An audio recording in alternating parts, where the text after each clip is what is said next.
And welcome once again to EWTN's Bookmark. I'm Doug Keck, your host. Our guest author, Dr. John Acquaviva. His two books, Improving Your Sportsmanship Through Catholic Teaching and Common Sense, and Improving Your Body Image Through Catholic Teaching as well. That book published by TAN. And welcome to EWTN's Bookmark. Nice to have you on here. First-time author for us on this show. Of course, you were on with Jim and Joy and on Life on the Rock with the Friars as well. Now, this latest book, the book is Improving Your Sportsmanship Through Catholic Teaching, Common Sense, a practical guide for athletes, parents, fans, and coaches. What does Catholicism have to do with good sportsmanship? It has everything to do with good sportsmanship. There's so many issues out there, so many stories, and with cell phones now, there's so many videos of people being bad agents in the world of sports. It especially, I think, happens at the youth sport level, especially with parents. And we need to take our faith onto the field, whether we are the athlete, whether we are the referee, the umpire, but especially if we are the parent, because everything bleeds down from the actions of the parent. And if we take our faith, respect for another, everybody has equal dignity and so forth, then that whole situation for the people involved in sports can be a little better. You say, I've also had a few manuscripts published in professional journals, written 3 books, but few things give me more energy than writing and talking about sports. You say, on the other hand, doing a live radio show has a unique level of excitement, but writing about it allows for a depth that a weekly 1-hour show can't match. So what is the excitement about sports, and what is it about writing? Well, it combines two things that I love. My two passions in life are my faith and my love of sport. And that's why I wrote this book. It was easier to actually write this book, and I thought it would be a great idea to do something nobody has ever done, and that is take in our faith, our Catholicism, a sacramental life, and tie that in directly to what does it mean to be an athlete, what it means to be a parent of that athlete, what it means to be a coach or a referee or umpire. Now, you played a lot of sports when you were younger. You played even to semi-pro ball into your 40s. Well, and you also played rugby. What was the toughest sport you ever played? Well, you have to go with rugby because the physical demand, but also being always the smallest guy in the field, I was injured a great deal. I actually had a couple surgeries as a result of that. They were considered major surgeries.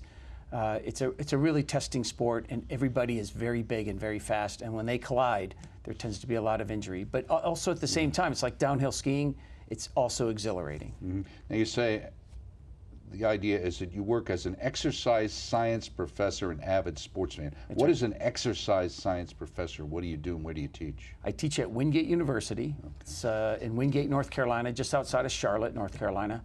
And as an exercise scientist, I'm a certified exercise physiologist. And what that means is I have been trained to identify all the changes that occur as a result of playing sport and or working out. So if somebody is in a weight training program, we investigate and I teach what happens to the body, what happens to the bones, what happens to the muscles as a result of that weight training program. If somebody is a long distance runner, what happens to the heart, what happens to the lungs? And I teach that to our students. And in addition, I teach sports nutrition, like how we should eat as athletes and eat in general, even if you're a non-athlete. And I also teach strength and conditioning. Now, is that for people who are taking some sort of sports-related major, or is that like a general course or a little bit of both? Or? No general courses at this point. It's all for the major, and they are called exercise science majors. Okay, and what will they do besides teach at a university with that degree? Most of them actually don't go directly into exercise science. They use it as a stepping stone to go into physical therapy, which is a distant cousin, and some of them go into... Which is very popular, obviously, with the aging. Huge, yes. But also there's what's called sports physical therapy, so they're going to be dealing with athletes, but they also have changed it in the last couple of years in which they want to train the athlete so they don't get hurt. So there's kind of like two parts of that clinic. The part that keeps them from being hurt, and then if they do get hurt, there's that other part. So which of your children did you name ESPN? Espen. None of those. We consider it as a middle name, but none of them we actually named. But there are people who have done that. You could have made Getty their middle name. With Acquaviva, you don't need any special names. It's fantastic. Okay. That's right. The Entertainment Sports Programming Network, founded by Getty. I remember it well. I was in cable at the time. In particular, this book will have 2 main areas of focus. One, I will make an effort to concretely demonstrate the discussion of morality, character, and ethics within sport is worthwhile and necessary. Why necessary? Because otherwise the situation, the experience for everybody is just awful. Just yesterday, last night, my wife emailed me and she goes, honey, look at this email we got. this Saturday in my 11-year-old daughter's soccer game, it's called Silent Saturday. There's only one reason they're doing a Silent Saturday, Doug. It's because they want to put the focus on the field, and ultimately it's a way of saying, we don't like how a lot of you people act at these games. Right. And so that is why I ask that people engage in a prayer life and a sacramental life, because if we don't take our faith outside of the church, outside of that Mass on Sunday, it is almost worthless, right? That's the whole point, is now go and serve the Lord. That's what we do. And one of the ways we do it is through the gift of sport. Right, it's like they kid about coming out of Mass and then cutting off people in the parking lot. And a bunch of other stuff, yes, right. Of course. And besides, Father, you have to wrap up because the game's on. You talk about, I want to show you how involvement in sport is a whole lot more than winning, but then you go on to say that winning must be one of the goals. I thought it was all about feeling good about yourself. No, here's why winning must be one of the goals. Let's say you and I sit down to play checkers, right? A simple kid game that we probably learned as a child, right? Mm-hmm. Or any Monopoly, whatever, Scrabble, whatever it is. Doug, if you don't try to win, that's not going to be any fun for either one of us. Mm-hmm. You have to try to win the match. Competition is good. I think it's a blessing. And if it's not instilled in the individual, then I think it takes a lot away from because it is a competition. The game is a competition. Well, life is a competition. It is. And whether we like to admit it or not, we're going to find ourselves in that competition. Of course, and that's why coaches, for instance, say, this reflects, right? I'm going to teach you some of the skills that you need to use in their everyday life. And that's why professional coaches and college coaches especially have a gift in front of them. They are preparing these men and these women for life, and they have a great opportunity at their hands. You talk about weaving the Catholic faith into the dialogue about sports. You say, although you point out that it was only really a little over 100 years ago, maybe when Pius X was talking about the importance of sports. Yeah. Yeah, so it's a relatively new thing. Taking our faith and saying, what does sports have to do with Catholic faith or being a Christian for that matter? Right. And it was our popes who were the first to do that publicly, in which they said, you have been given a gift. You have been given a gift of talent. You have an opportunity to impact so many people through that sport. So let's take our faith into that arena so our Catholic faith is displayed. And we don't have to mention, of course, anything about the sacraments. We don't have to mention anything about going to Mass. But through respect of the process alone, we can show that we are people of God. Well, you say this book will make clear the parameters that can make sports both something that is an enriching daily experience as well as means to directly impact our salvation. So how does me playing a sport impact my salvation? Yeah, that's probably the best question you could ask. Because our salvation deals directly with our faithfulness, right? The great Mother Teresa said something along the lines of, God doesn't care about success, he cares about faithfulness. Faithfulness, right. So I would argue that we want to be successful, that it is in our nature to be successful in whatever we're doing. You're hosting a radio program, you're writing a book, you're a teacher, you're an accountant, whatever that is, you want to be successful. But if we don't temper that with the teachings of our Lord, then we are impacting our relationship with God. God has asked something of us, and God asks something from us in everything we do, including being involved in sport. You say sport is an important part of our contemporary culture. Who could argue differently? You go and cite the millions of people involved, like watching the World Cup and the Super Bowl. Why do you think it's so important? Is it more important today than it used to be? I think there's a couple reasons why sport is more important. I think there's more money involved than ever. I think that's a clear answer to that question. And as we know, it's creeped into the college sport, right? Where just a couple years ago, the NCAA president said, we will never have paid athletes.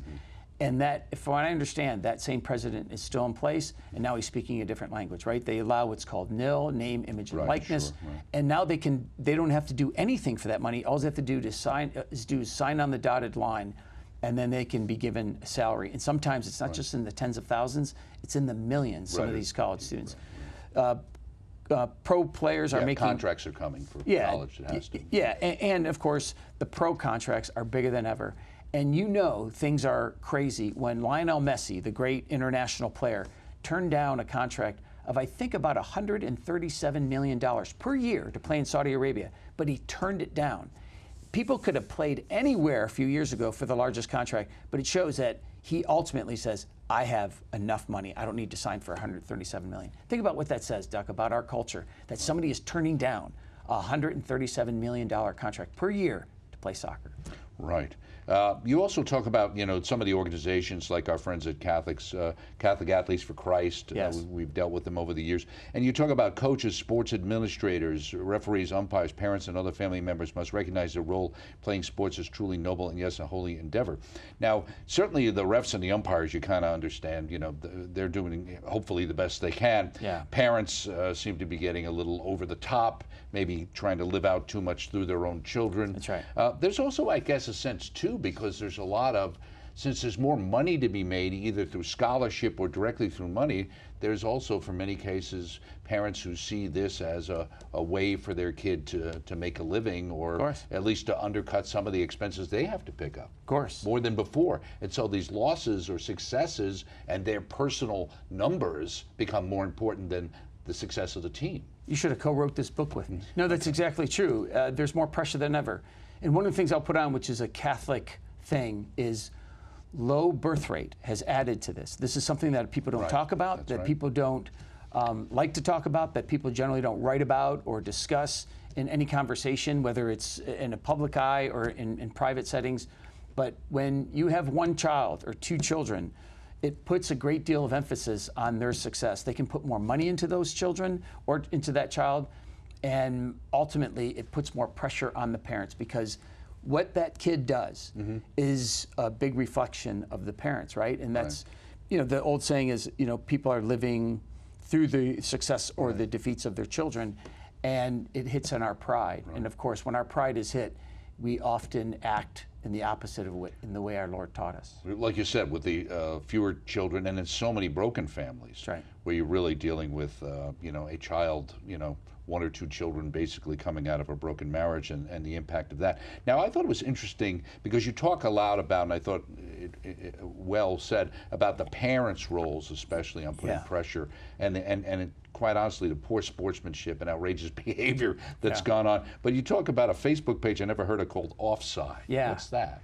Offside is a Facebook page that was developed by a youth soccer referee, simply because he was fed up with the parental behavior at games. The parents would berate the coach for their decisions, not playing my son or daughter. They would berate the coach for strategy decisions. They would berate the referee, and sometimes they would even get on not just the opposing team, but sometimes the teammates of their son or daughter. And so what he did was, he knows that a lot of people have their phone at the ready, and when people would videotape these actions, to try to discourage them from doing it again, he would post it on Facebook, and basically to try to embarrass them into good behavior. Right, and maybe to say, is that what I look like too? Yeah, of course. When I'm raging there? Of course. You say the issue that the term good has been marginalized or even redefined. Philosophies such as winning is everything, do whatever it takes, seem to reign in many circles of sport, all levels, and thus justify any behavior. But I remember Vince Lombardi, winning isn't everything, it's the only thing. So it's not like that philosophy per se is new. But what's different then in your mind? Yeah, in fact, one of the things I point out in that book is even Vince Lombardi, who said that winning is everything. He was a good Catholic. He was a faithful Catholic. In fact, from what I understand it, he was a daily communicant. Right, he went to Fordham. Yeah. One of the 7 blocks of granite. There you go. That's right, yeah. And one of the things he said that is never, it's never discussed in interviews or written anywhere, almost nowhere. It's written in this book, in which he said, I wish I never had said the darn thing. What I meant was giving the effort, putting forth the effort to be successful. If you fall short, that's okay, but you need to give that effort to be successful. And he literally said, I wish I had never said that, because winning, he knew that winning wasn't everything. He had a faithful life, and he had a relationship with Christ to know that that wasn't the end all, that salvation doesn't come through winning games. It comes through winning through faithfulness to the teachings of our Lord. And only if you've done your best. Of course. Right. That's all you can ask from some people, and sometimes it's just not enough to win, and that's okay. Well, somebody's got to win. That's the way it ends up in life. Life does not, you might mark on a curve once in a while as a professor, but life doesn't do that, does it? No. It doesn't work that way. Sport is not just good, it's divine. And then a section on virtue for the athlete, I thought it was loyalty, self-sacrifice, fairness, discipline. Self-sacrifice not that popular. Discipline doesn't seem to be a priority these days. And you're seeing even more and more with some of they're talking about college sports. We're talking about that, how the discipline has had to be laxed a bit more because the players can just get up and leave. Yeah, exactly. Yeah, there's lack of loyalty, for instance, to that institution, and we all accept it. And I think what that is ultimately going to mean, by the NCAA granting the ability to leave at any moment, literally, right, and transfer as many times. There was a guy last year who played for his 5th school in 5 years. He had literally transferred. Right. And my concern, of course, is did he get a degree in the process? One of the things that I don't think that was his priority. I don't think that was his priority either, but when he's 30 and he's jobless, he's going to wish he had a degree. Well, absolutely. And that's one of the philosophies of some coaches, and of course the philosophy of the NCAA. They are not just athletes, they are student athletes.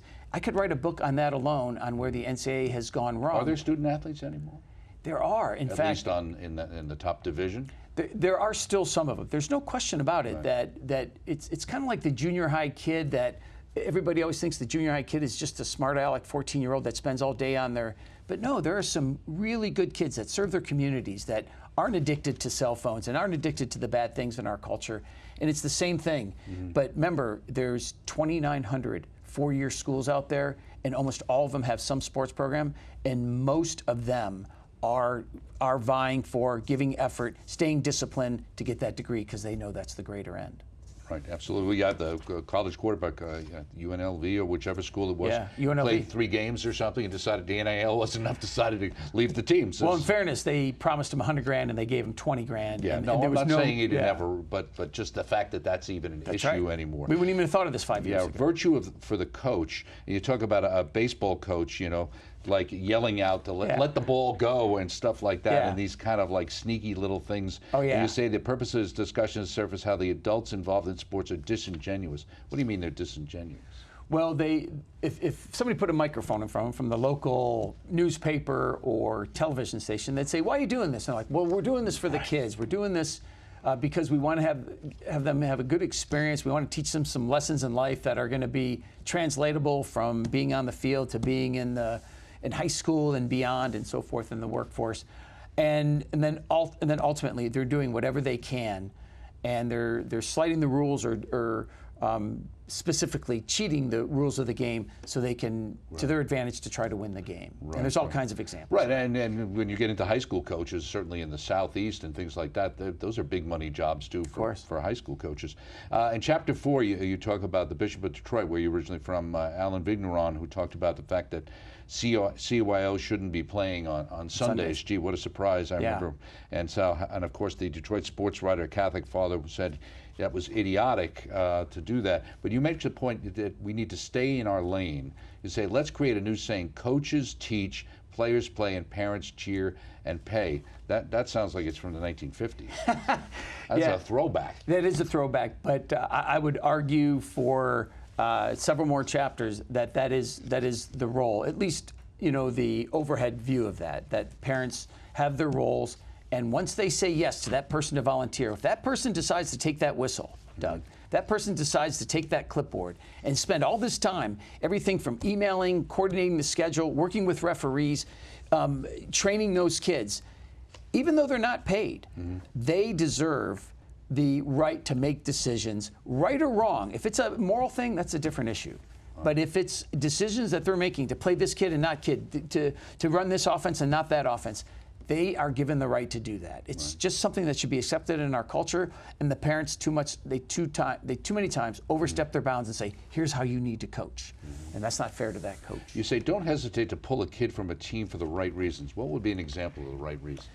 If their grades are really terrible, if their behavior at home is egregious, if they're doing things outside of family life that are not making a good name for that family.